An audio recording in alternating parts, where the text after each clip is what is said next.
What's going on, everybody? It's that time again. It's the Sooners Illustrated podcast, episode 36 on this Thursday, November 16th, 2023. Josh Callaway, Collin Kennedy, James D. Jackson, Tom Green will be along in just a little bit. Loaded show on a Thursday. I think probably since we've been doing it, since, middle summer or whatever, 36th episode.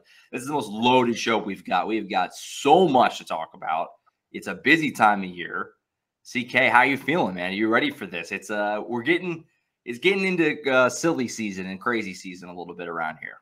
I mean, why waste time? No one really cares how I'm doing, right? I think this is legitimately the busiest show we're going to have since, fall camp was around the time that David Stone and down at McKinley were getting ready to decide. So we have a lot to talk about, man. Let's get into this thing. Absolutely. On the program, we have, obviously, the recruiting news of Collin, which we're about to get into.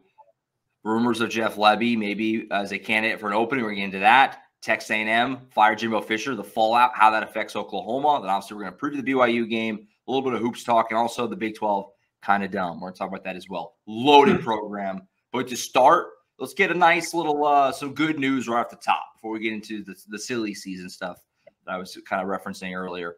Alexander Shield Knight, come on down. Committed to Oklahoma last Friday. Wagner Edge, 2025 young man, yet another. I feel like we've almost been able to do this every single week, Collin, you and I on these Thursday shows. Another in-state get of a really good player from a really good program within the state of Oklahoma. It comes from Wagner, who, if you're unfamiliar, at the 4A level is about as good as it gets. They've been one of the better, most consistent programs, regardless of class, in the state of Oklahoma over the last several years. He committed to Oklahoma last Friday before his playoff game with Provo, which Wagner won by 50, by the way. Collin, talk about the addition of Shield Knight to this class. Obviously, he's 2025 guys. He's got a whole other year of high school still to play. How much upward movement you could see, how this came together, kind of all of it. What was your read on this get for Oklahoma? Yeah, look, we touched on it a little bit prior to the decision. Sure. This was one that Oklahoma really wanted. And understandably so, all-time career sacks leader at Wagner. He is an outstanding pass rusher for his classification. He has a lot of room to grow, an encouraging frame. And the relationship that he had with Miguel Chavis right off the bat, I think, made this partnership click. And as we know, Oklahoma, this new staff, more so than I think during the Riley tenure to begin with, this Brent Venables crew has decided that any and every Oklahoma-based player worth it is going to end up at OU. And they've accomplished that to this point. And I think Alexander Shield Knight, this was one you had to go and get. Obviously, like we've talked about, whenever you have a player of this caliber inside state lines, especially going into a transition towards the SEC, this is one that they really wanted, and I like the fact that this 2025 group is steadily adding more and more. Oklahoma taking the right approach here as well, locking down not only in-state guys in 2025, but a couple of other players in 2025, so that what could be a really special 25 class, they can put more and more effort into remaining targets, and they have the guys that really want buckled down. That's what they do here with Alexander Shield Knight. And at the end of the day, man, you're never going to complain about adding a defensive end edge type into your program. So really quality get, a guy in state they really wanted, and they locked it down. Yeah, had offers. Arkansas was in there. Houston, obviously, Oklahoma State was in there. Good player. Yeah, good player. And like I said, from a program that is just churned out, especially defensive players for a while now. That's a program that is serious about defense. So a nice get. I mean, just one of those guys that you feel like gets out of the state and he winds up, we'll say for kicks, he winds up at Arkansas, and then he has a great season. Everybody's kind of like, why is the kid from Wagner balling out in Arkansas? And that's something that we saw a lot in the previous regime. And it's funny because you look at Lincoln Riley and USC now, kind of a big problem with USC fans that they're not recruiting California that well. It's kind of funny how that all kind of works. So another good get in the state. The staff has done an excellent job of that. We've documented that well, and they kept that trend going last Friday as they bring in Mr. Shield Knight from Wagner. Hopefully, I've never had a chance to see him play in person. Wagner's kind of way out there. I'm hoping I'll have the opportunity in the playoffs here, maybe state championship game or something like that. We'll see how that shakes out here over the next few weeks. Elsewhere, so big news in college football last weekend was Jimbo Fisher got the axe, which has been rumored all year. You know, this feeling like it's on a hot seat, need to have a bounce back year. A&M is continually disappointed despite having, you know, top of the line recruiting classes kind of year after year after year. A&M finally made the decision last Sunday to fire him. Why are we talking about that? Why are we bringing that up? Well, obviously, most Oklahoma fans know, if you kept up with OU recruiting at all, that Oklahoma and A&M have gone head-to-head many a time for a lot of these guys. A lot of OU targets were either off by A&M or targets A&M, or guys they really wanted to end up going to Texas A&M. So, Collin, I know a lot of fans are curious. Our VIP subscribers are certainly curious. How much blood in the water is there for Oklahoma to maybe try and do something with A&M making a coaching change? Is the opportunity there to maybe scoop up some guys? What are you kind of hearing about how this is all kind of playing out, and how much of a factor will A&M's next hire, I guess, have on all this? But what's kind of the read you have on this, you know, situation? Yeah, I hope everyone's ready for me to start talking for about the next 15 minutes. So here we go. Put your seatbelts on, maybe grab a cup of coffee or your favorite beverage, because I got a lot to talk about here. All right, the best way I can lead this discussion off is, I think oftentimes whenever a head coaching position becomes available or there's a reset button hit in the program, the attention is rightfully placed on that specific program and what is next for that football school, whatever. But especially in today's era of college football, the impact that has on other programs, especially from a regional perspective, it's now more important and worth attention than ever before. And when you look at Texas A&M, like you mentioned, Texas A&M and Oklahoma sometimes are battling each other for recruits more than Oklahoma and Texas battle each other for recruits. I mean, look, I'm here to tell you, it sounds weird to say, but I can't tell you in my time covering recruiting how many times I've been swapping intel with our A&M insiders versus our Texas insiders. And I think you look at this Texas A&M roster, like you mentioned, there are a lot of guys out there who Oklahoma was either in for or even finished second to with Texas A&M. And then there's obviously the recruiting class, and most notably a pair of 5-stars that Oklahoma really wanted that the Aggies ended up getting. So let me start here.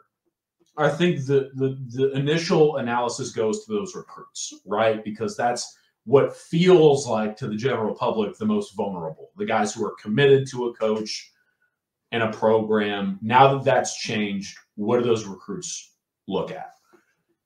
So Terry Bussey, 5-star athlete, one of the top players in the country, arguably the best football player in the state of Texas right now. And Dominic McKinley, the 5-star defensive tackle, who Oklahoma basically finished right after Texas A&M for, down to the very wire. I think you look at those two and you say, at what point do they really start reconsidering their pledge and opening things back up? Because I do think that there are a number of programs, including Oklahoma, who are waiting to see what these two do. I'll start with Terry Bussey. Terry Bussey, to me, is in some ways more vulnerable than Dominic McKinley. But I also think Terry Bussey is going to remain committed to A&M for a couple of different reasons. That program, from a distance standpoint, fits him well. He has a number of ties to both secondary coaches at Texas A&M. And I think the other part of this, too, Terry Bussey is someone who he needs to evaluate every move that he makes moving forward because of his background, the adversity he's gone through in life. And Texas A&M, through NIL opportunities, had made sure that he was going to be able to be taken care of, and rightfully so. He deserves that opportunity. That's what a lot of these guys are figuring out now in today's era of college football recruiting. I think when you look at Terry, the big thing here that I look at, a couple of things. Number one, naturally the head coaching hire. We'll get into that. I think number two, I'm keeping an eye on what happens to Coach BGA at Texas A&M and Coach TJ Rushing. Those are the two secondary coaches for A&M. they have assembled one of the nation's best defensive back rooms between the safeties and corners in America. And they were obviously co-primary recruiters for Terry Bussey. Now, Oklahoma was recruiting Bussey as a wide receiver, basically the only one towards the top, who was recruiting him as a wideout.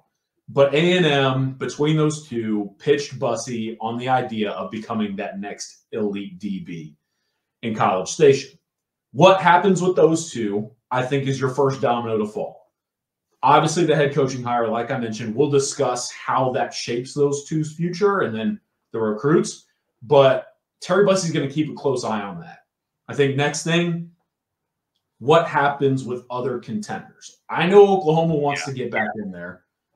LSU, to me, though, would be the primary threat to Texas A&M at this stage. I think LSU, look, they've hosted Bussey on campus a couple of times recently, even while he's been pledged to Texas A&M.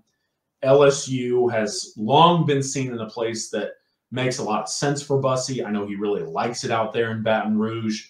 And that LSU staff, it's very interesting because they are basically saying, you can come here if you want to maybe run some track. Sure. I mean, if you want to play defensive back, we can figure that out. What I do think is worth noting, though, LSU's defensive struggles and what could that potentially be for Bussey's outlook as well. Because if they choose to make a change out there at LSU and that defensive staff, which that side of the ball has struggled for the Tigers this year, then that's another domino that falls within this sort of chain reaction that's taking place within Bussey's recruitment. And then you've got Oklahoma. Emmett Jones, strong relationship with Terry Bussey. Terry Bussey loves what Oklahoma's program foundations are built upon. He has a great appreciation for how OU handled his recruiting process. But at the end of the day, I think in order of likelihood as it stands today, I would say scenario number one is that Terry Bussey stays committed to Texas A&M until further notice is given for him to consider otherwise. If that were to be opened up, I think LSU is the immediate threat, and then Oklahoma is in there trying to cover ground. So that's where we are right now with Terry Bussey. Everyone's keeping a very watchful eye here. But then you go to Dominic McKinley. Oklahoma really wants this guy. I'm not breaking any news here, right? Mm-hmm. And I've noted on the board for our subscribers a couple of different times that even with Dominic McKinley being committed to Texas A&M, Nigel Smith, Danny Okoye, Todd Bates have all been in contact with Dom during his A&M pledge. I think the big thing here to note with Dominic McKinley is arguably one of the biggest storylines with this coaching change at Texas A&M, and that is the status of Elijah Robinson. And if you don't know who that is, Elijah Robinson, arguably one of the best defensive line coaches in college football. He has been one of the key proponents of that front line for Texas A&M, assembling all that five-star talent, Walter Nolan, Shamar Stewart, Shamar Turner, all these guys. DJ Hicks, so on and so forth. We'll touch on them in a second. But he was, of course, the primary recruiter for Dominic McKinley. And Dominic McKinley said on social media, if you missed it, or maybe you're not out there on Twitter or X or whatever the heck I'm supposed to call it these days. Dom said, basically, I'm sticking with Elijah Robinson 100%. That's noteworthy because Elijah Robinson, to me, is someone who, whoever the next hire is at Texas A&M, my advice to that individual would be you probably need to go ahead and keep this guy around. Right. And I'll put on this more, but Elijah Robinson has done A&M a lot more favors than people realize. And on top of that, he's an elite recruiter, very good developer of defensive line talent. He's helped a lot of those elite natural prospects more so realize their potential. And so for Dominic McKinley, I think all of this is about what happens with Elijah Robinson right now. And should something change there, the amount of phone calls he's going to get from Oklahoma area codes and probably a guy out there in Melissa, Texas as well. Mm-hmm. It's going to be pretty pretty heated. So with those two, I think both of them remain very committed to Texas A&M right now. But Oklahoma fans are going to continue to ask because it's reasonable. What happens if something changes with the people who helped bring them there? And so with those two, I would say Oklahoma is monitoring very closely. There is contact, but a change in pledge status, I wouldn't say is necessarily on the horizon as of this moment. I really do believe you're not going to know a ton about what happens with their outlook until we see a head coaching hire. And so closing out the recruiting side of this, those two are definitely individuals in the 2024 class that Oklahoma is trying to keep a close eye on. For sure. And I think it's become, I guess, apparent or whatever that, you know, these guys, how much did they really commit to Jimbo Fisher and how much did they commit to their position coaches that recruited them? And also obviously Texas A&M and the NIL opportunities that are still there in College Station. They're not going anywhere. They just fired. They're paying a coach $75 million, whatever it is, to not be there anymore. So, yeah, I think that's going to be the main thing to watch going forward. Like you kind of said, I mean, you saw that whenever Brent Venables came to Oklahoma, offensive staff he kept. Defensive staff did not keep. It's all he brought a bunch of guys with him. So how does the new hire handle that? Maybe kind of the next, I guess, ripple effect on this. But, yeah, I mean, whenever Jimbo gets fired, a lot of OU fans certainly, and like you said, rightfully so, perk up. Like, there's a lot of talent there that they can try to stop. And so on that note, we'll dive into the roster and the hire. First and foremost, everyone's going to be asking, because the transfer portal window is coming up on December 4th, Josh, what happens to all these A&M players? Are they leaving? Now, worth noting, because I was talking about this with somebody the other day, as we know, when a coaching change takes place, college football players have a 30-day window at that specific institution to enter the transfer portal themselves. So I guess theoretically, A&M players right now kind of have the luxury of either capitalizing on that window currently, or if they choose, they could wait it out, and when the official portal window opens up, they could enter in there as well. And so why is that notable? Again, we're not just talking about recruits here. Oklahoma and Texas A&M went to battle for a lot of guys who are currently residing in College Station and wearing that uniform. I think it starts with David DJ Hicks, right? Sure. One of my favorites I've covered. His dad is a great guy. DJ's a great kid. And naturally, he was a 5-star defensive tackle.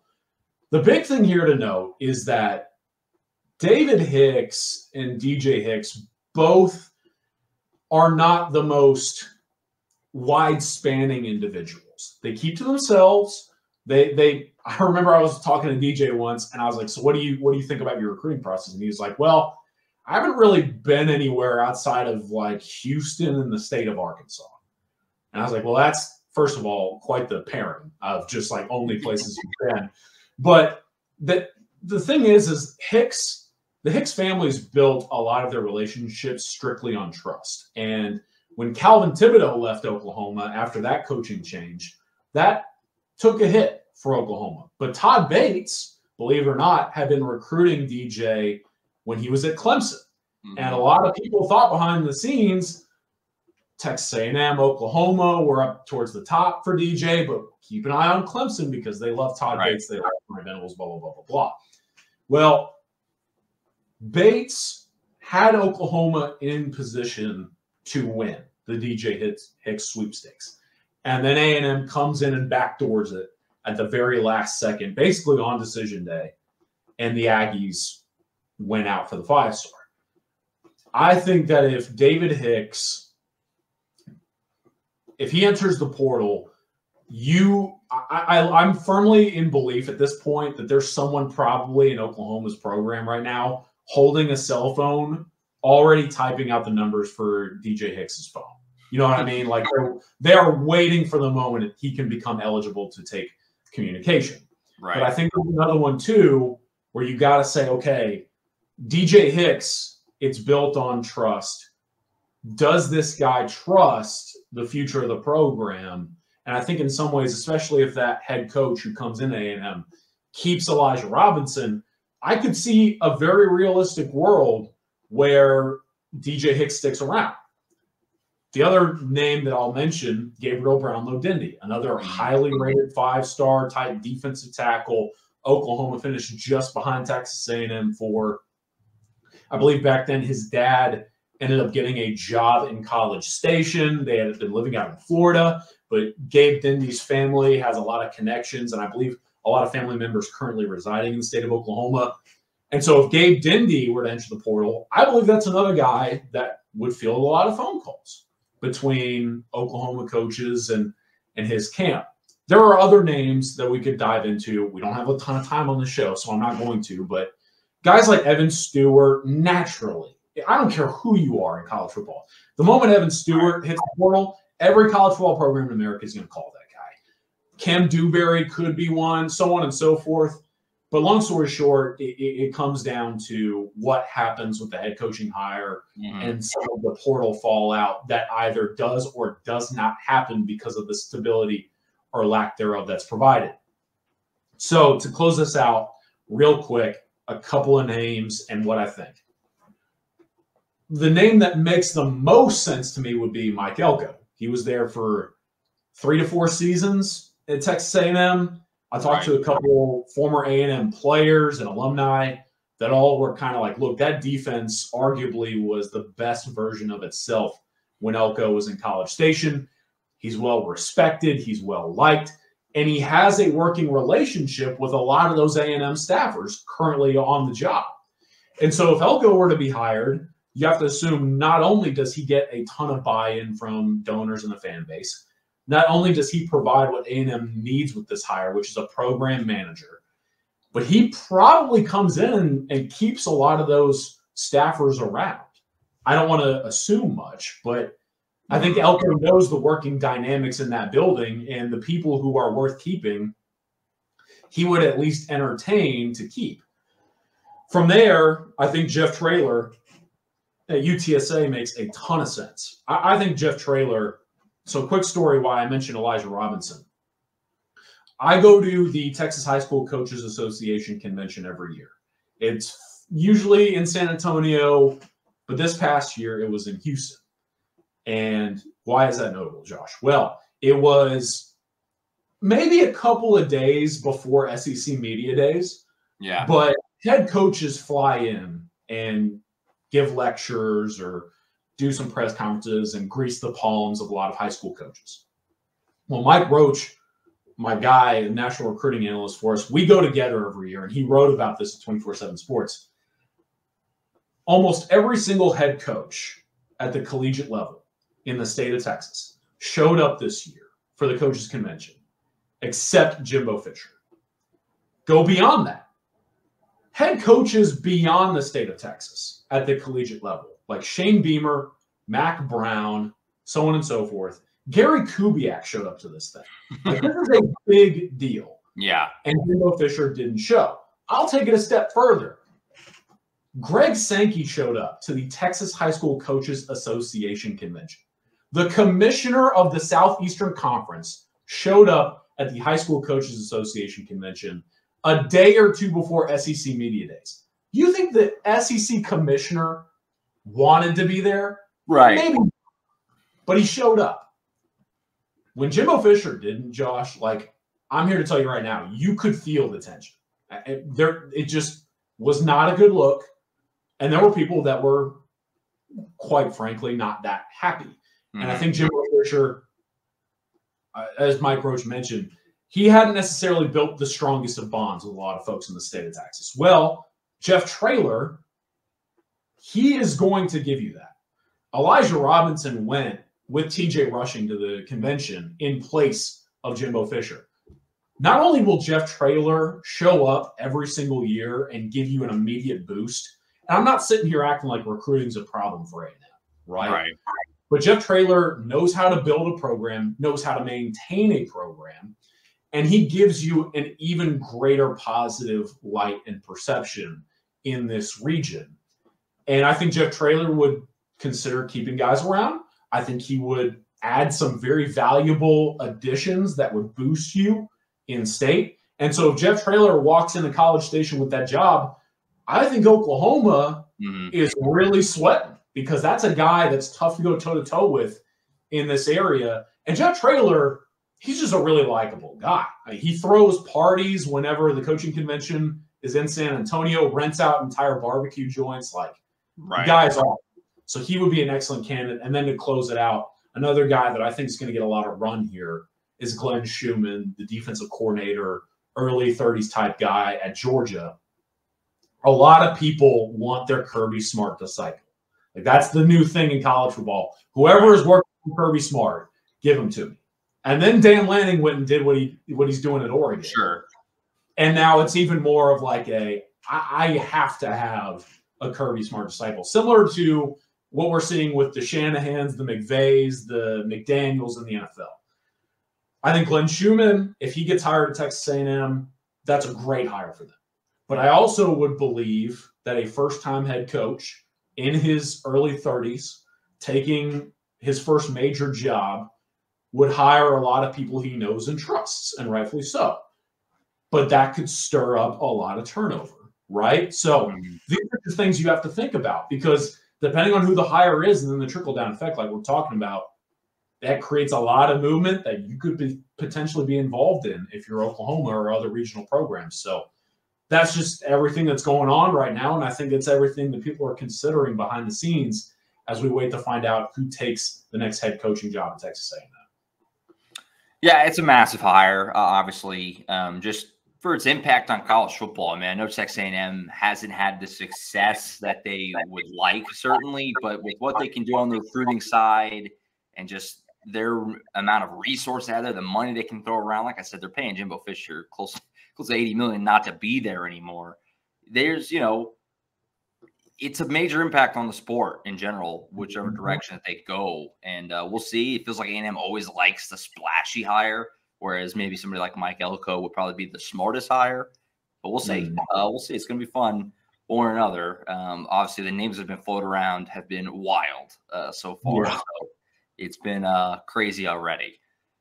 Elsewhere on the coaching carousel, continuing the same theme, the same day, Mississippi State fired Zach Arnett. So he's gone. Mike Leach obviously tragically passed away last year. Arnett took over as the intern, was given the job, didn't go well, and he's gone already. Why are we bringing that up on an Oklahoma Sooners podcast? Well, obviously the athletic director out there for Oklahoma, or for Mississippi State, is Zach Selman, who came from Oklahoma, is largely thought of as whenever Joe Castiglione decides to hang it up, first call is going to be to Zach Selman. Obviously, that last name, people are familiar with that name. Many people think Jeff Lebby could be a candidate here for Mississippi State job, and that probably at the very least he's going to get considered, get an interview because of the Selman connection. What are you hearing, Collin, in terms of how realistic is that Lebby could get this job? And I guess if you want to go devil's advocate a little bit, you can, in terms of if he did, what would that do to Oklahoma's recruiting roster, whatever? Because I think a lot of people have that fear of, even though Jeff Lebby has had a rough go the last couple of years, and fans have taken him to task multiple times, there's also that small part of everybody that's kind of like, if he goes, who would he take with him? And obviously the big guns in the quarterback room are the biggest scare there. So what's kind of your read on that whole situation with the Lebby to Mississippi State rumors that have kind of been flying around a little bit? Yeah, I'm not breaking any news here either when I say that I think at the very least Jeff Lebby's going to get vetted for this job. I think Mississippi State is the caliber of Power 5 opportunity that not only makes sense for someone like Jeff Lebby to be considered, but the other part of this too is I think this is a situation in which Jeff Lebby has the opportunity to capitalize on. Now, when I look at this situation, there's a lot of layers to this, and I wrote about this on Sooners Illustrated, but I think when you look at Jeff, there's a lot of pros and there's a lot of cons, and you got to really weigh how you want to establish that within your program. And Selman, like you mentioned, comes from the Castiglione tree. He's going to practice what Castiglione preaches, which is that kind of aggressive nature, go for a good hire, build your athletic program aggressively, invest heavily. So this is going to be an attractive job in the new SEC where revenue is going to expand. They're going to have a lot of eyes on you, blah, blah, blah. But the thing that I look at this, I say, okay, the pros for Lebby are you hire him, you get one of the better offensive coordinators and offensive minds in college football.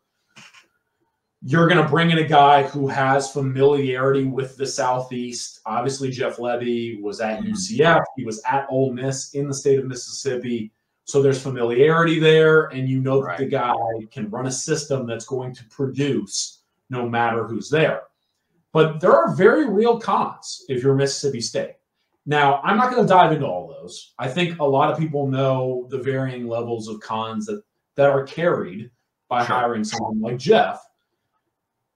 But when I look at Mississippi State, Josh, specifically, I'm not necessarily expecting Jeff to be towards the very top of the candidacy list. And why is that? Well, you look at it, and you mentioned it exactly, and I think this is what people are forgetting. When Leach tragically passed away, he left us after he helped that Mississippi State program win 9 games in a season. I mean, Mississippi State was humming. 9-4. They had everybody set to come back, basically. And I was watching somebody talk about this the other day. I can't remember. I really want to give them credit. They basically talked about how when Leach tragically passed, you still felt like what Leach had built there, his legacy was still going to be felt. And then Zach Arnett, basically a first-time head coach, a defensive coordinator. We see this all the time in college football. A lot of football guys know what I'm talking about right now. Yeah. Football guys and gals know that a defensive mind typically tends to flip, and they want to play the quote-unquote complementary football. Arnett changed a lot of the offensive staff. He changed the offensive system. I think a lot of that had to do with the fact that he wanted to help his defense, blah, blah, blah. He wanted to make sure that not only did his side of the ball look better, but he wanted to stay in games, things of that nature, give himself a chance. Right. Well, it didn't work. It did not work by any stretch. Mississippi State just got blown out by Texas A&M, who fired their head coach. And neither coach is, still there after they played on Saturday. I mean, just first, and that's just college football now, which is crazy to think about. But looking at this Mississippi State job, I'd be pretty shocked if after that horrible situation went wrong, if they went out and hired somebody who didn't have previous head coaching experience. Mm-hmm. Right. I think someone, especially because you're an SEC job, I think someone like Willie Fritz, Jamie Chadwell, and I'm just projecting here, some of those types of folks would make a lot more sense for this gig, and they'll probably have first dibs before someone like Lebby gets the call. But Mississippi State or beyond, I think this is the coaching cycle where we're really going to have to figure out what Jeff Lebby's outlook is like. Because I do believe that, let's say a change is made at Liberty or Tulane or Marshall. I don't know. The thing with Jeff Lebby is he's long been rumored as somebody that a lot of athletic directors at the Group of 5 level would be interested in. Because, again, offensive minds typically get that first call these days. Lebby's been around head coach, play caller types. He was the offensive coordinator for Josh Heupel. Josh Heupel's now at Tennessee. He was the offensive coordinator under Lane Kiffin. We see what Lane has built at Ole Miss. So that's the kind of guy that I think a lot of Group of 5 athletic directors would seriously consider. And it's kind of funny. You look at the national landscape. I really don't care what industry you're talking about. In almost every industry these days in America, there's kind of like a recession, right? There's not a lot of revenue flowing. But in college coaching, there's seemingly more and more money available. And why do I bring that up? A place like Liberty, not only are they, undefeated, one of the best teams in college football right now, but Jamie Chadwell is making $4 million annually, I believe, on a 7-year contract. And you have to think that they're going to come up with more cash to hire a big name, someone like Jeff Lebby. So Jeff is probably going to have to figure out, do I want to wait it out for a Power 5 head coaching opportunity where it's limited, right? The market is going to be overturned, and it's probably going to go out to guys with head coaching opportunities. Or in this day and age where the group of 5 level is more and more attractive, do I risk putting my career on the line, leaving my alma mater, and going for that head coaching opportunity? We'll see. I think there's a lot of layers to this, and that's my biggest thing. We forget the upward mobility that takes elsewhere, how that impacts people like Lebby. But I do think that we're going to find out very soon what happens. So while I don't necessarily know, Josh, that he's 100% one of the top candidates for Mississippi State, Jeff could very realistically find himself in a position where he has to make a couple of difficult calls. 100%. You know, it was interesting. Brent Venables was asked in his press conference, not about Lebby directly, but about his, staff basically getting head coaching interviews and how his advice to those guys going through that. And he basically said in summarizing his thoughts of, be careful that you're not just doing something to do it. Make sure it's the right thing. And it felt like he was talking directly to Jeff Lebby with the Mississippi State gig. It felt, at least to me, and that's just my feel, my interpretation, kind of like, be sure that you want that and that's the right place for you at the right time. Because obviously, in Brent Venables, that's a guy who turned down many head coaching opportunities waiting for the right one. For years, he was sought after. And so he knows what he's talking about. He's walked the walk of what he's saying. So we'll see. I don't think anybody really thinks that it's going to go that way, but with the Selman connection, it just feels like it's possible. So we'll keep an eye on it. And obviously, become a VIP subscriber, and we'll let you know what we're hearing about this as the weeks roll on and the coaching carousel heats up, into December, obviously. Before you go, BYU this weekend.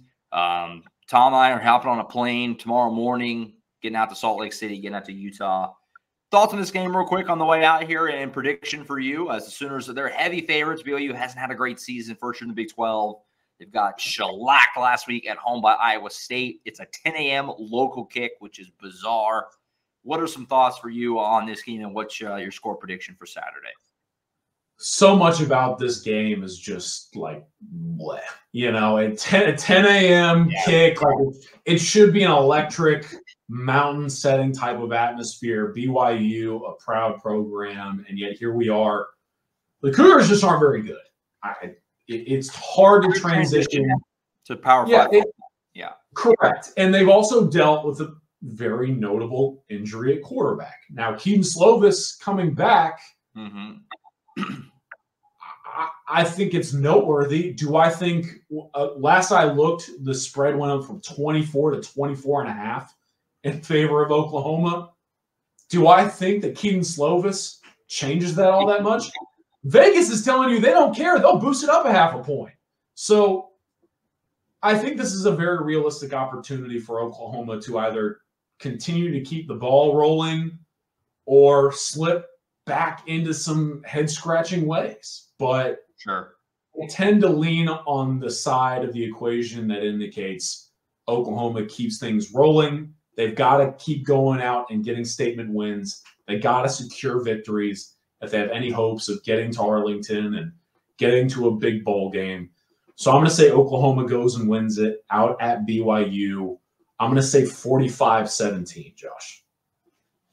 Hammered them, 45-17, Oklahoma on Saturday. And obviously, still alive in the Big 12 title race. Tom and James and I are about to get in that in just a minute. It's a bit of a mess, but be a good performance for Oklahoma. The last couple of road games haven't been great. So getting back, just feeling good about, we can go on the road and play well would be nice to see for the Sooners, obviously. Collin, appreciate you. Had a lot to get to. There's a lot more we could have got into, and we will next week as this thing continues to churn. Next week is Thanksgiving. I think we're probably going to do the show on Wednesday, I'm guessing. We'll figure that out before then, but I'll catch up with you next week, man. Safe travels, everybody going to the game. Enjoy the weekend. I believe you can get first month of VIP subscription for $1. And keep in mind that gets you access to all of 24/7 sports. So great time to sign up and join as the coaching carousel spins. I will see you all next week. Now's the time. Coaching carousel, transfer portal. Now's the time. All right. Get Tom and James in here. Big 12 craziness, BYU preview, hoops talk a little bit on the way out as well. Still more to come right here, right now on the Sooners Illustrated podcast. All right. We now bring in James D. Jackson, Tom Green. Gentlemen, how are we doing on this penultimate week of the regular season? I was just going to say, I've been looking it up and I've been reading the dictionary, trying to get up on your vocabulary and get to where you are. Man. So, yeah. Tom and I will be hitting it to Utah in the morning. Got an early flight over there to Salt Lake City. Looking forward to it. First game Oklahoma's ever played in Utah, obviously. So, first time at a BYU game for us, and it'll be uncharted territory for everybody. A 10 a.m. local kick, which is just insane. Ooh. And, it's going to be a very early morning. When we stayed in Salt Lake City, which is like 45 minutes-ish from Provo, it was like, that's going to be fine. Like, that's just a short little jaunt. 10 a.m. kick, now I kind of wish we were in Provo, to be honest. But it'll be fine, and I look forward to it. It's not going to be terrible. It's going to be a pretty drive-in, at least. I'll tell you that much. Yes, from my experiences driving through Utah and the Salt Lake and Provo areas. But it is going to be an early morning for us. But I mean, I'm excited to see that stadium. Yeah, I'm excited to see that stadium and just how it's kind of nestled in the mountains there. Been looking forward to that for a while. It's going to be a cool place to take in a game.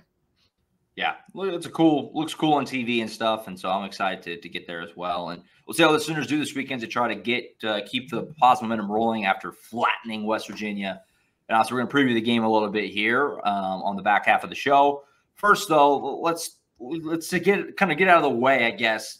The Big 12 changed the tiebreaker rules. So we talked about the tiebreakers a little bit on Monday, and it's convoluted, and it still is, but it's more simplified now. And the Big 12 has corrected a mistake, but they are gaslighting us that they didn't correct a mistake. So essentially, I'll outline it real quick. I think most people probably know, but just real fast, under 60 seconds. The way the rule was written before, if Oklahoma, Kansas State, and Oklahoma State all tied, which right now they are all tied for that second spot, Texas is in first place. If they all tied, since they all didn't play each other, the tiebreaker goes to record against common opponents, winning percentage against common opponents, which would actually favor Kansas State right now. Could favor Oklahoma still, depending on how things shook out. If Cincinnati beat Kansas, I think there was some possibility, things like that. But right now, that tiebreaker would have favored Kansas State, even though Oklahoma State beat OU and Kansas State head-to-head. Now, obviously, people make fun of that because it's stupid, makes no sense. Oklahoma State beat OU and Kansas State. They should get the tiebreaker over them. The Big 12 confirmed, key element here, confirmed on Sunday night that was, in fact, the rule, that was the way that the rules were written. That's how the tiebreaker would be decided. And then earlier this week, they put out a report and an official statement that said, okay, actually, that's not how the rule is. If that were to happen, Oklahoma State would win the tiebreaker. They would go. And they said that they're clarifying the rule, even though that's not clarifying. That's just flat out changing what the rule was. Big 12 is a dumpster fire. They don't know their own tiebreaker rules. It's hilarious. We all get a chance to dunk on them on the way out. And, it's kind of a silly situation. It does hurt OU marginally. It doesn't really affect them too much. It was a very specific scenario that's now gone for Oklahoma. But the key part here, guys, is that the Big 12 just looks really bad in this situation. Just a tough look for the conference to have rules that were silly and then to change them with 2.5 weeks until the title game. It's nuts. Yeah, I mean, Kansas State is the one fan base, the one team that can be most kind of incensed by this. Again, I think the Big 12 ultimately got it right because the head-to-head should matter in that scenario. And like Oklahoma State beat both Kansas State and Oklahoma, they should be in that tiebreaker. But the way it was worded before made it unclear and made it seem like it goes to the next step because all three teams didn't play each other, so that it goes to the common opponent, which would then favor Kansas State. Again, I think the Big 12 ultimately got it right. It makes sense. It's just a bad look for them. It's kind of funny because it's a very specific scenario that is only in play because this is the one season or the first season where they're in 14 teams, So they don't have the round robin like they've had in years past. Like they had to adopt new rules this past off season for just this 1 year.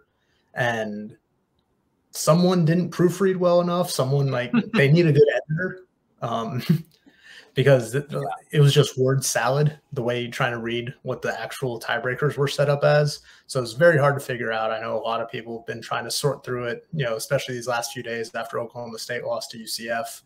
Because right now there's a four-way tie for that second spot in the Big 12 title game with Oklahoma, Oklahoma State, Kansas State, and Iowa State. I think ultimately things will get, sort themselves out over these last 2 weeks, because you look at who's playing who. Kansas State has Kansas, big game there. Iowa State plays Texas. Texas has lost 3 of its last 4 in Ames, so that could be interesting.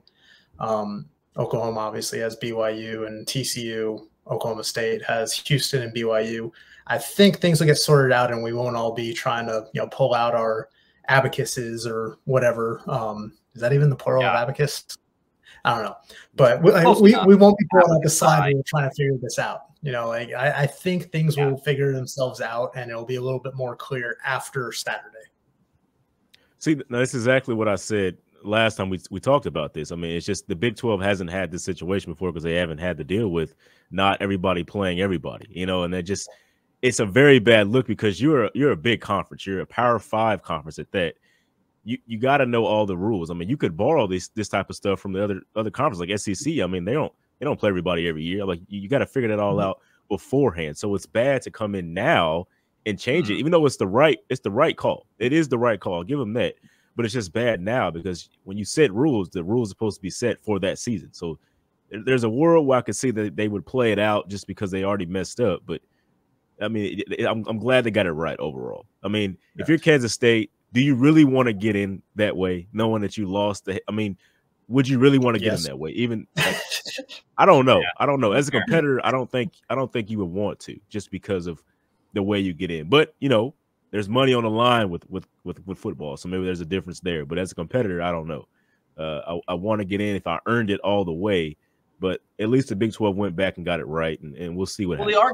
The argument would be that Oklahoma State didn't play Texas, right? And that's kind of why that rule is written in there, because the schedules aren't balanced. So if the teams didn't play each other, it's not really fair to use their records. That's the counter argument. Okay, I understand that. Yeah, I get that. Yeah, and good point. And they can't adopt what the SEC is doing, because they didn't go to divisions. It's just a 14-team league right now. Right. There's no East West. Yeah. There's no North South. However you want to cut it. The SEC has it very clear, because you have divisions, and everybody in the division plays each other, and then you have 2 other opponents that you play each year. Big 12 didn't do that. They got rid of the round robin because you can't play 13 other teams in a 12-game schedule. It's just a mess. Big 12 probably should have thought this out a little bit better before the season, because it seems like they kind of pulled pieces from other leagues' potential tiebreaker scenarios and tried to figure it out themselves without really thinking it through. And again, I think everybody would be helped out by just having an editor, a proofreader, someone to look over their shoulder and just make sure everything makes sense. It's so Big 12 to just mess this up. And like you said, they haven't had to deal with it before, because it used to be round robin, so everything was very cut and dry and very easy. And then the other conferences have divisions, but they're getting away from divisions. So the Big 12 is just praying that this happens to somebody else down the road, that they get caught having to change stuff last second, because this is a bad look. And nationally, everybody's making fun of the Big 12 right now. And rightfully so. You messed it up. Which way would you rather have it, Josh, in this situation? Would you rather them have played it out this year, or come back and change it like they did? If they're already in the bad spot starting the season, which way do you think it should? It's tough. The Big 12 was in a no-win situation once you messed it up in the first place. So my advice would be to not mess it up in the first place. But I don't think you can change stuff in the middle of the year. You want to play it out? Okay. You should have had to live with the way you wrote the rules. Because Kansas State is getting totally jobbed here.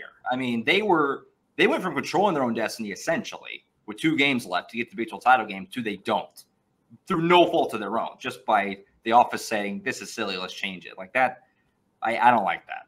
That's just my opinion. But and then from the Oklahoma perspective, I mean, they have nobody to blame but themselves for the position that they're in, because they don't control their own destiny at this point, because they had those hiccups that can't, you can afford the loss to Kansas. You couldn't afford the second loss. You afforded yourself a mulligan by beating Texas. You put yourself in a position to be at the top there. But then losing Bedlam, and now you're kind of in this jumble of 2 lost teams. For Oklahoma, first of all, you got to win out. You got to beat BYU. You got to beat TCU. But you're going to need some help. And, there's countless scenarios and permutations that can result in Oklahoma making it to Arlington.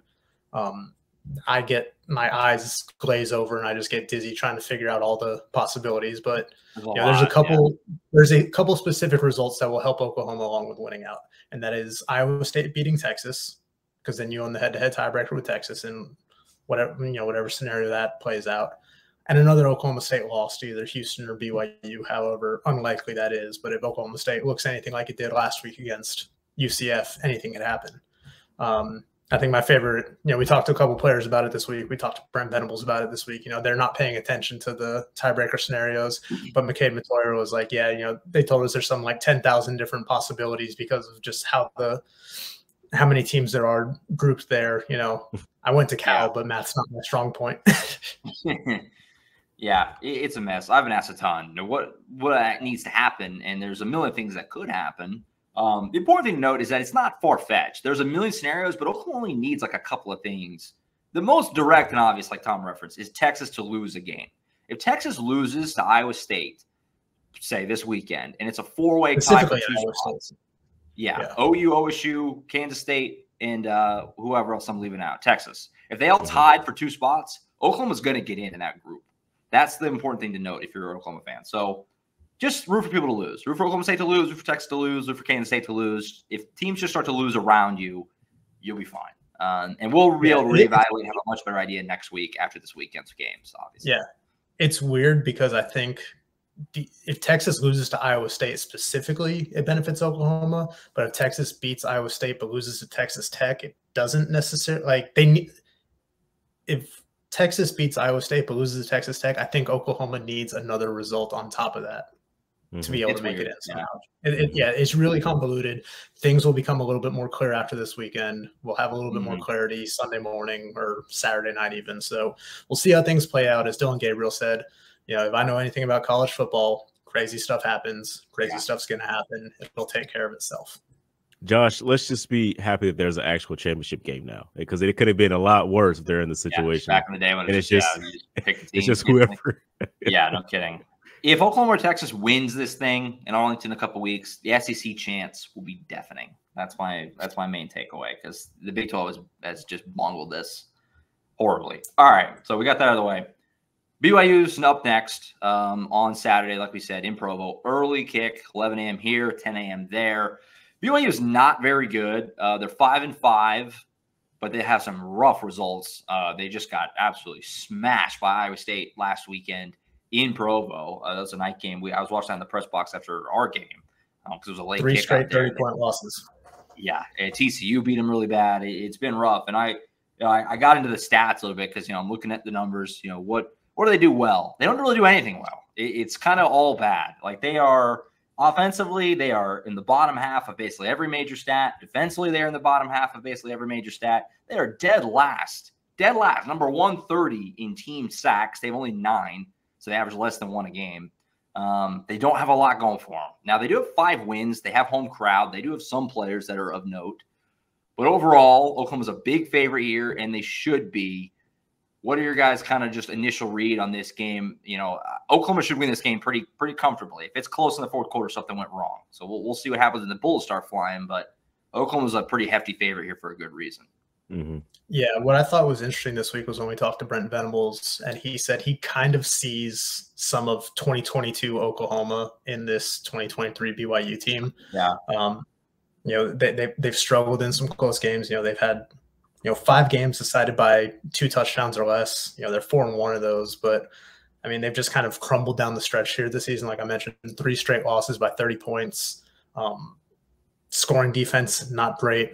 Run defense, not great. Passing defense, they're kind of middling there. They're terrible third down defense. While Oklahoma's a top 15 third down offense. They're 106th in scoring nationally, but against Big 12 teams only, they're dead last in the conference in scoring in conference play, just 18 points a game. They're just not really doing anything well right now. And I know, quarterback Keaton Slovis has missed a little bit of time, but even I don't know, man. Just nothing's been great about BYU, which is really weird because, Kalani Sitake's done a really good job with that program. If they lose this game or lose their next game, they're going to have their first non-winning season since 2017, just their second non-winning season since he's been there. Really just typically a very consistent program, but just has had a very rough go of things this year. And, I think this should be a pretty easy win for Oklahoma. Should be interesting with the early start and playing at elevation. But, I mean, if they play anything like they did last week against West Virginia, this one's not even going to be close.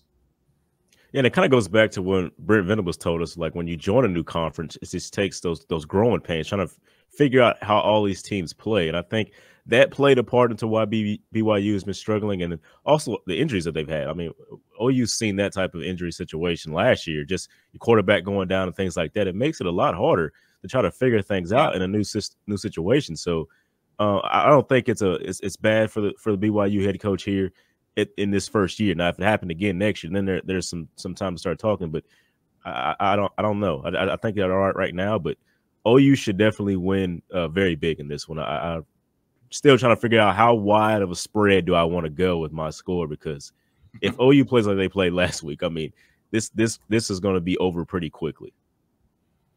Yeah, definitely.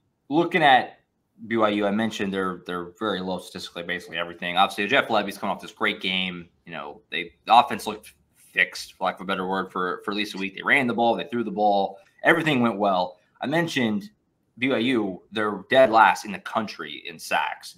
They're 115th in rushing defense. Teams run all over them. Feels like this should be a game where Oklahoma's offensive line just eats. Tyler Guy, we don't know where he's at. He might be back, he might not. I don't think he really – there's no reason to rush him if he's not, in my opinion, in this game. Their defensive line leaves a lot to be desired, BYU's that is. Like Tom said, they're kind of middling and passing. They're bottom half, but closer to the middle as opposed to the other parts of it. It feels like Oklahoma should have a chance here to continue the offensive momentum. And we shouldn't be talking about Jeff Lebby being public enemy number one again on Monday. It should be more of him feeling good about life coming into next weekend, because, yeah, I mean, you look at what TCU did to them, what Iowa State just did to them. Not good. Not good. Yeah, this should be a game where Oklahoma has things in the bag by like middle of the third quarter. Like, they're not going to be stressing over the result of this one. Take care of business early, get back home early, and prepare for the short turnaround against TCU. I mean, that should be the objective here. I think they should be in pretty good hands by halftime. And in third quarter, you kind of try some new things and see what works and what doesn't. And then you have, the other guys come in the fourth quarter. Not Jackson Arnold, but other guys come in and see how they play there. Yeah, you still want that red. You still want that red shirt, right? Yeah, you that red shirt. Defensively, Oklahoma is in kind of a surprising dry spell in the sack department. We talked about that on Monday. That is one area that BYU's been okay. They're 51st in sacks allowed. They've only allowed 18 this season through 10 games, obviously. They have a really good left tackle. Brent Venables, very pro move by Venables to mention the left tackle on his press conference on Monday, but not actually say his name, because his name, I'm a little scared to say it myself. Do I give it a go? Kingsley Swamataya? Mm-hmm. I gave it a shot. I like that. I like that, Jeff. He's going to be a reasonable, I think, probably second, third round, maybe even earlier. I don't know, depending on how, the combine goes, things like that. But he's a good tackle, good left tackle. So the offensive line is not terrible. We'll see if Oklahoma can get back in the sack department, and if they can create some havoc on Keaton Slovis. Because the reality is, if you can get BYU behind the chains, create negative plays, it's going to be over. They don't have the firepower to overcome that. So that's got to be a goal for Oklahoma, is trying to get in the backfield, create some plays, and maybe get Keaton Slovis dirty a little bit, which they haven't been able to do the last few weeks. Yeah, it's unfortunate that Jaron Kennick didn't get sacked there, because it was a run play. It felt like a sack. It felt like a sack when you watch it live, but yeah, that's unfortunate there. Yeah, I mean, like we said, it's been a really weird dry spell for Oklahoma from that standpoint. I mean, it's been at least 20 years since they've gone 3 games without a sack. Couldn't find the data before the 2004 season. But the good thing for Oklahoma is you look at last week's game, and they did a good job of getting pressure. And obviously, I mean, you look at Garrett Green's numbers. He was 10 of 30, something like that, 10 of 27. Just like had a very hard time when he was asked to pass. So Oklahoma is doing a better job of pressuring the quarterback, even if it's not necessarily getting home in some spots. So, there's some stuff to build on there, but obviously you want to be able to generate those sacks, get them behind the chains, and not just settle for an incompletion. Also, can't forget, this is a Brent Venables and Oklahoma revenge game for 2009, which Oklahoma fans remember well. The very first game ever played at AT&T Stadium, Jerry World down there in Dallas and Arlington. Oklahoma, BYU season opener. Oklahoma lose the national title the year before. Sam Bradford, who would have been probably the #1 pick, decides to come back. It's a huge decision. They bring all these guys back for one more run because they felt like they had a good enough team to win the Natty the year before. They brought everybody back. First game of the year against BYU, Bradford gets hurt. Hurt his was it shoulder or collarbone? Collarbone. Yeah, collarbone.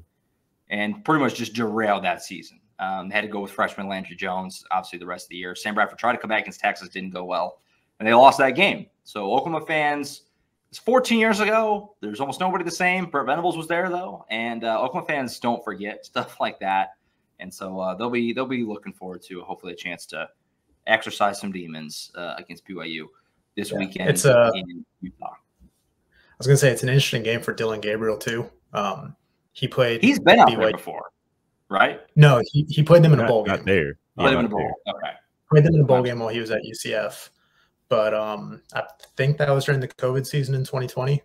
But just kind of another game that kind of has tie-ins for him because his dad obviously was a quarterback at BYU, at Hawaii, and Hawaii BYU, big rivalry back in the day. His dad beat them, BYU, in back-to-back years, and the second time that that Hawaii beat them was the same day that Ty Detmer won the Heisman for BYU.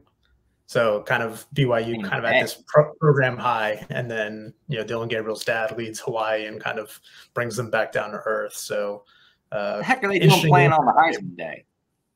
Yeah, what was going on that day? 1991, I think it was. Yeah, no ceremony. But yeah, so it's a game that it's a team that Dillon Gabriel's pretty familiar with, just like watching those games growing up, and what that rivalry was back on the island growing up. So should be interesting for him. And plus, he lost to BYU, I believe, when he was at UCF. So we talked a lot early, middle of the season when he kind of had that little bit of a revenge tour. There's another opportunity to check one off his list, and I would assume he's going to be putting up some gaudy numbers again in this one, like he did last week. There aren't many teams that OU hasn't beaten before. Like that's a weird situation to be like, 0-2, yeah. So it's like that's weird, So OU's they got something to prove here, especially it might be the last time in quite some time, unless it's a bowl game down the road somewhere. But yeah, that's pretty weird. So they definitely want to get this one. I am curious the 10 a.m. if Oklahoma comes out slow at all. I asked a couple of guys about it on Monday. Nobody really bit on it, we'll play it anytime, that kind of thing. But it is. I mean, that 10 a.m. is early. It's the earliest game in OU football history. Kickoff is officially set for 10:07, I think, which is the earliest game in the history of OU football per Mike Houck and OU stats and info. So that's kind of insane. You never play games this early, literally in your entire life. So be a little different for everybody. The good thing for them though is that, it's not like they're going to be out there for several days where they're acclimating to the mountain time. It's like they're going to be in and out. Flying in Friday, their bodies are still going to be like an 11 a.m. kickoff. They might be in Utah for less than 24 hours. Yeah. Depending on what they're on Friday. Because you got that Friday game. Their bodies are going to be on Central Time. It's just going to be the clock that says 10 o'clock, I don't think it's as big of a deal as some people are making it out to be. It's be harder on BYU. Work. Yeah. So we'll see. Yeah. No, they're not going to be there very long. And I think Tom may have kind of briefly mentioned it on the Monday show, but the fact that they play on Friday next week, the fact that they can actually get back and be in their own beds Saturday night is actually kind of an under the radar plus of the early game, because they'll get a jump on their short week. All right, let's go ahead and pick the game. Collin had 45-17. The spread I have right now at 24.5. Pretty hefty. So Collin's got 45-17. I can start if you guys want. I don't think I've ever started. So go ahead. Go ahead. I got Oklahoma big here too. 52-14 is how it's going to go. BYU, just like I said, digging into the stats and defensively especially, just it's been bad. So if Oklahoma can run the ball and Dylan Gabriel's going to have time to throw, I don't see how Oklahoma doesn't put up another big point total. And especially with the way Sawchuk's been going, maybe Tommy Walker's back, closer to 100%. Oklahoma's offense keeps it rolling. Jeff Lebby has another nice day, and defensively, they continue to do what they've done. 52-14, Oklahoma wins pretty handily, I think, in this one. Yeah, it's funny. It feels like, second or third week in a row that Collin and I are kind of on the same wavelength here with our predictions. He gets first crack at it. It's kind of a bonus. I did have my prediction written down though before the show, so I'm not going to waver from it. But similar to Collin, I'm gonna go Oklahoma 45, BYU 14. So I think BYU scores a little bit less. I just don't think that they've been very good, very consistent. They've had 3 straight losses by 30 points at least. It's going to be 4 in a row. Oklahoma's offense is going to keep rolling. I expect another big day from Dylan Gabriel. I think he's going to be padding his stats these last couple of weeks and try to hope for sneaking in for an invite to New York somehow, depending on how things play out around the rest of the country. But, I think they're going to have him just throwing it around the yard, using his legs a little bit. And, I don't think BYU is going to have an answer. So I'm thinking this is the first time I'm going to have the largest score here. I got 56-14 OU. Hung half 100 on them. Yeah. 8 touchdowns. Is it all 8 from Gabriel again? Who knows? Now, this is all assuming that the Oklahoma offense plays like they did last week, and the BYU comes out with the defense they've had, the lackluster defense they had over the last couple of weeks. If they played to their standard, each team. This is where I see it. Like, there's no surprises or anything like that. This is where I see it. Now, I mean, anything could happen, but this is uncanny situation because I'm the highest this time. This is different. You're out there. There. Gonna be fun. Saturday morning, hang out with us. The game thread. Get your. I guess I keep saying morning. It's 11 a.m. Oakland fans are used to 11 a.m. at this point, but another early game for us. Hang out with us in the game thread with Tom and James and Collin, of course, and then keep up with us all throughout the day after the game. Tons of post-game reaction to follow. Tom and I will be boots on the ground in Provo on Saturday. Should be interesting, different, and fun. Oklahoma and BYU. Before we go, a little bit of hoops on the way out, just a dash of hoops.